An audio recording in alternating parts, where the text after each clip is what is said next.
আমার যেটুকু মনে হয় যে আমরা ছোটবেলায় গুরুদের কাছে এটাই শিখেছি যে থিয়েটারের রিহার্সাল দেখো, তবে তোমরা জানতে পারবে কি করে তোমাদের ডেডিকেশনও তৈরি হয়। ডেডিকেশন না হলে তো অবশ্যই আমরা শেখাটা হবে না, মানে সেটা আমাদের শুরু।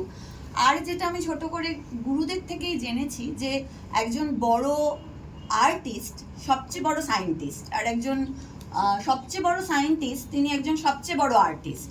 তার কারণই হচ্ছে একজন কিছু যদি আবিষ্কার করেন, সেই আবিষ্কারের মধ্যে যদি আর্ট না থাকে, মানে সৌন্দর্য না থাকে, সেই আমাদের ভাব, তাহলে সেই আবিষ্কার তো কমপ্লিট হলো না। আর আর্টের মধ্যে যদি সায়েন্সটা না লুকিয়ে থাকে, মানে যদি লাইনিংস এই অর্থেই বলছি যে যদি আমরা মাপ না জানি, তাহলে আমাদের একটা সুন্দর করে কিছু আমরা এঁকে দিতে পারি, কিন্তু তার লাইনিংস যদি ঠিক না হয়, নাচে যদি আমরা বসি, আমাদের পশ্চারের সাথে যদি আমাদের লাইনিংসগুলো ঠিক না যায়, তাহলে আমাদের সেটা কমপ্লিট হয় না। তাহলে তাকে সায়েন্সটাও জানতে হয়। মানে আমি ওই লাইনিংসের সূত্র ধরে এটুকুই বলতে পারি। আর নৃত্য আর নৃত্য নাট্য, তো আমাদের নৃত্য মাঝখানে জোড়া, নৃত্য আর একই, তাই জন্য লাইনিংস ছাড়া তো কমপ্লিট কিছুই হবে না।